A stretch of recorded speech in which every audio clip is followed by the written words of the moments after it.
In this country, once you turn 16, you're allowed to throw your real face into the trash. As long as you have enough money, you can buy any face you want, from the sweet girl next door to the regal power of a queen. People choose very carefully. Wow. Because here, beauty isn't just for looking at, it controls your whole life. In just a few minutes, they become someone else. Someone more valuable. At least in the eyes of this world. Society here is divided into classes based on beauty cards. The highest is the black card, top of the pyramid.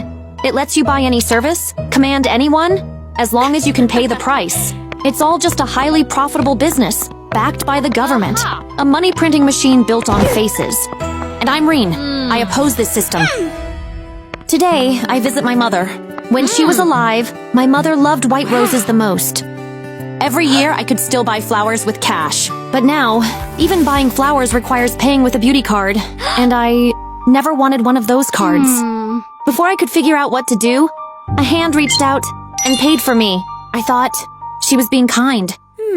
But then she snatched the flowers from my hands and crushed them, as if crushing my dignity. To her, I wasn't considered a citizen here, just an outcast.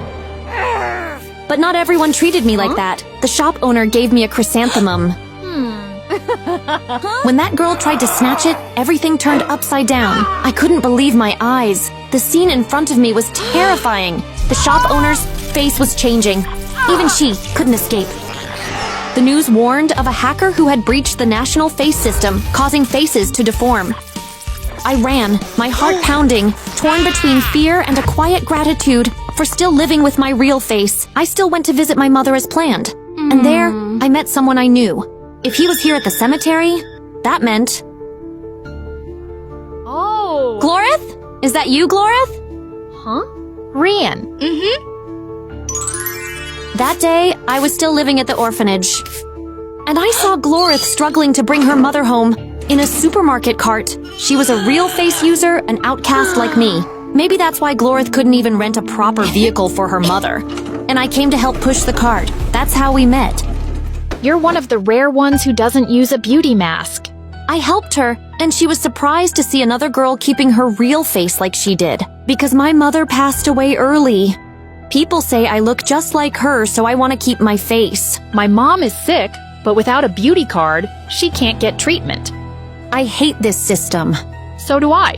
I could feel the flame of anger burning inside Glorith. After so many years, meeting again, we still refuse to give up our real faces as a way to fight against this fake society.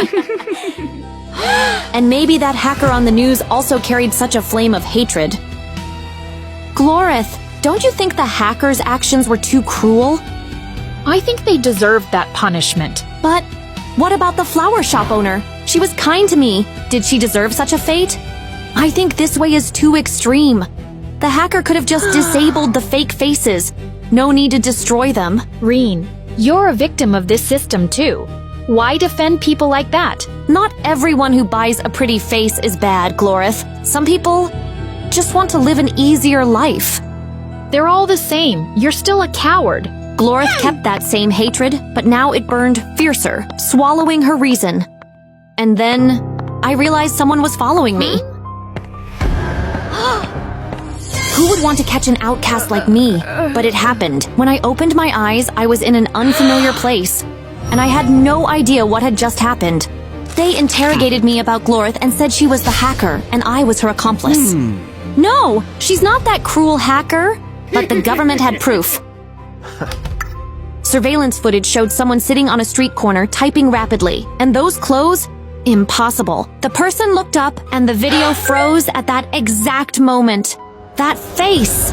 It was Glorith. Soldiers stepped forward, hissing through their teeth, forcing me to reveal where she was. But how could I do that? They dragged me out like bait, placed me in the middle of the square, lights blazing on my face, just to force Glorith to appear. Release Reen. If not, I'll trigger the system, and this time, the pain will be far worse. At that moment, my heart sank. She was truly ready to destroy everything done for me. A soldier stepped forward with a brand new fake face. He pressed it hard onto mine, and the device's light flashed. I instantly lost my own face. Glorith, If you take any action against the system, your friend will suffer. I will not change my original decision. I despise all of you.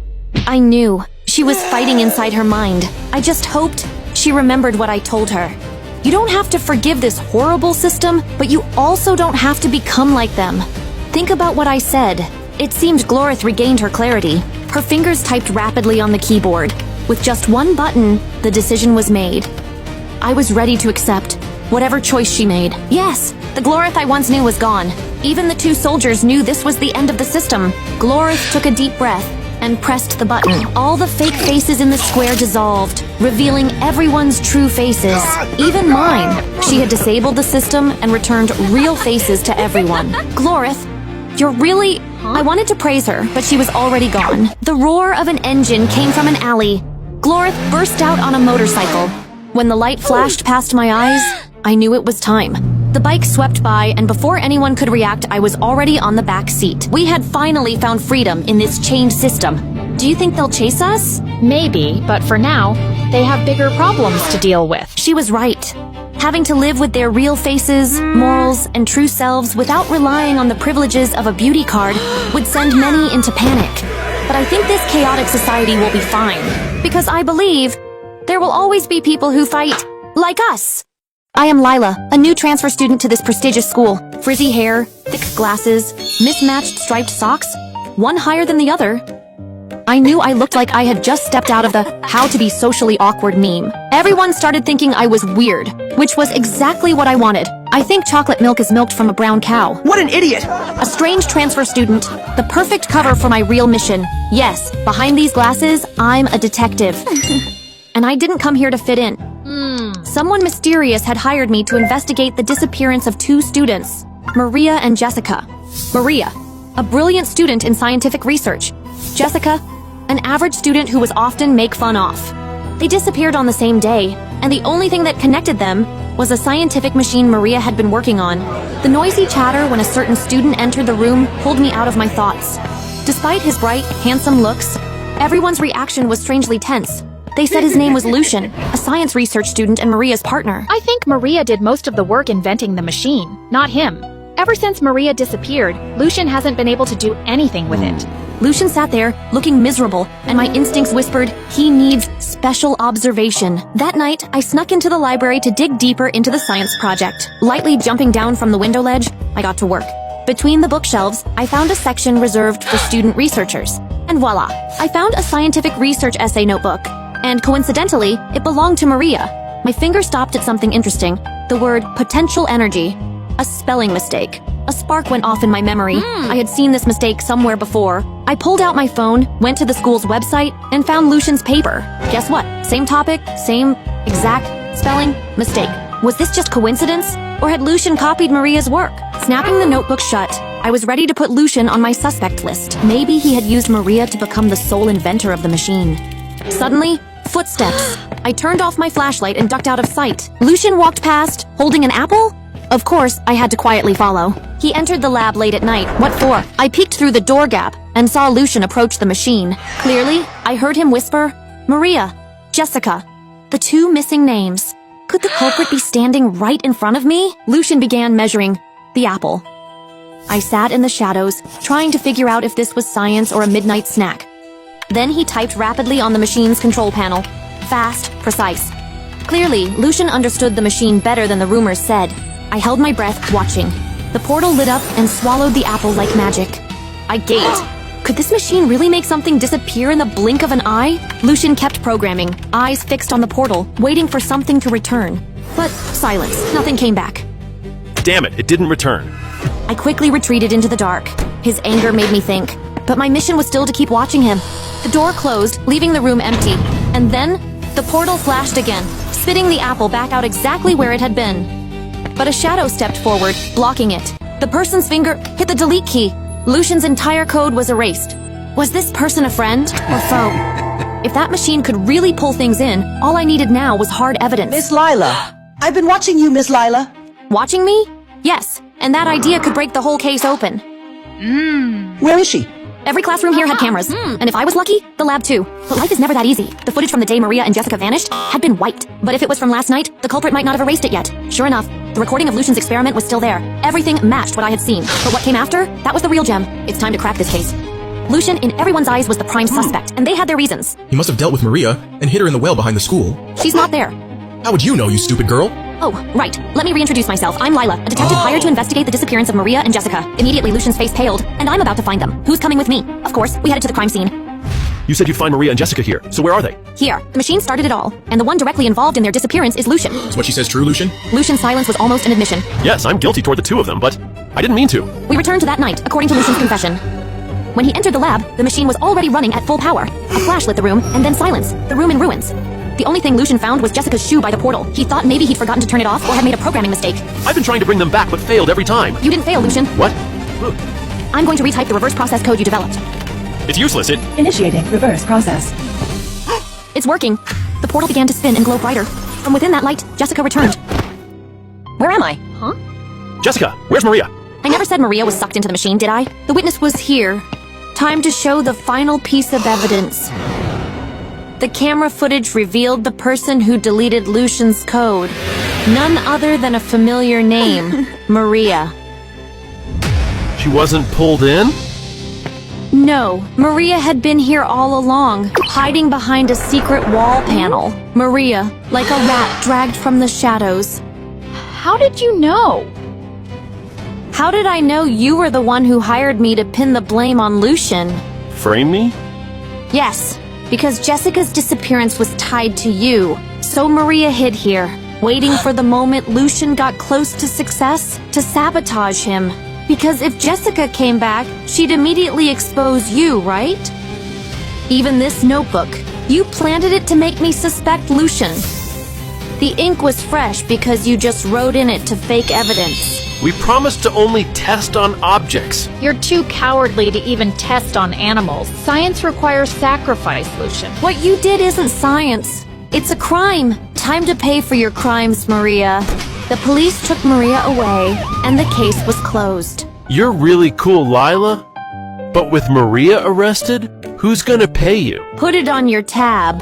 Hopefully, next time we meet, we'll know each other in a different way. A day of mine usually begins with writing and tolerating the nuisance of Enid getting ready for yet another date. You really need to stop making those unnecessary loud noises. She even wore the necklace I gave her to the date, without realizing that I like her. Too much? You should probably leave that eye at home. Maybe that's why all your boyfriends keep running away. Hey! Ajax and Lucian had their own reasons, but this time I really think he's the one. Aha! Okay, bye, Rumi. I know that look. That hand of hers always assumes I care about her messy love life. What? I'm not going to follow her. I swear, I'm just an unwilling stalker. I know Thing is judging me, and honestly, he has every right to. Just to be clear, I'm not following Enid. I'm only... The moment I agreed to this, I already knew what I'd have to see. Enid and Bruno sitting in a tree, Kissing. I looked away before the scene could make me sick. You better not tell her I was there. The next howl, Enid's. The scene ahead, there was no trace of a sweet date anymore. Just Enid, sitting there, dazed as if under a spell. Where's Bruno? Why are you sitting here? Bruno? Did he leave me too? But this is the only way out. He never came back through. Meaning, he really disappeared? At this school, rumors spread faster than the flu, and today, Enid was the new epidemic. Enid, you're not hiding those three guys just for yourself, are you? I'm not. Better be careful. Touch her, and you might disappear just like they did. That's not true. When words started to stink, I did the most hygienic thing. Shoved a toothbrush in their mouths. What the hell? Your words reek so badly, I thought I was scrubbing toilets, not talking to you. Hurt the dog, greet the leash. If they wanted to bully Enid, they'd have to get through me first. But what if they're right? What if I am the reason they vanished? I knew this overthinking was coming. I know Mother forbade me from using my powers, but I need to help Enid before she convinces herself she's cursed. I am cursed! See? Told you so. Do you still have anything that belonged to those three? Here's Lucian's frisbee. This is Ajax's bone. And this tennis ball is Bruno's. She held them carefully, like treasures. If those boys really disappeared, then these items would tell me who the culprit was. I knew Mother's rules, but Enid needed me. Enid, what's happening? But why? Why in my vision? Was it Enid? What's wrong? And what's that on your face? Nothing, just a little side effect. Maybe my visions aren't back yet. I didn't see anything. The worst lies are the ones you want to believe yourself, and the worst had already come. Miss Sinclair, I need a word. That look, Enid's fear. She was in that room for over an hour. I hated the waiting. And when she finally stepped out, I knew what had happened.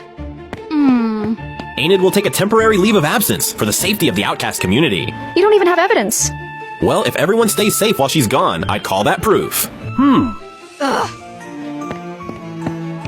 Her back turned as she left, leaving me with enough anger to burn this entire school down. If they wanted a scapegoat, fine. Wait, it was me. I'm the reason they vanished.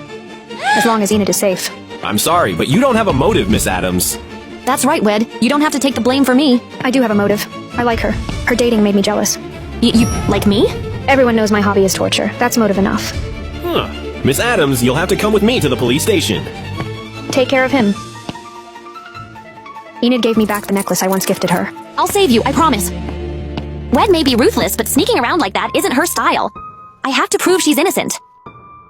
He gotta know something. Thing, under Enid's persistence and cuteness, cracked. What do you mean in her vision I turned into a wolf? But why don't I remember anything? Then I need to recreate what happened that night. Ugh, but now no guy even wants to come near me. Thing, surprisingly, had a solution. You're right, he'll do. You're a lifesaver. Are you sure this is safe? Relax, it's a hide cage I borrowed from the asylum. So first the gifts, then the kiss. Unlike Eugene, who never had his first kiss. I didn't know who annoyed me more, Enid, ready to kiss him, or Eugene, about to get that kiss. But in an instant, Enid's eyes glowed red. This is my first kiss. A steep price for it. Claws raked the ground, her howl splitting the night. Enid had fully transformed, just like in my vision. The clouds parted, revealing a twisted moon. Her howl shattered the space, tearing open a warped portal that began sucking everything in, Eugene included. Even the hide cage couldn't hold her. I couldn't just stand there. The necklace Enid always wore. Maybe it held the answer. He doesn't even like living creatures. How could he like me? If I just date someone else, I'll be fine. But we wolves only ever have one true mate. What happens if I reject that? I haven't found my one yet, but I heard that if you reject true love, the wolf loses control and hurts everyone around them. Enid likes me?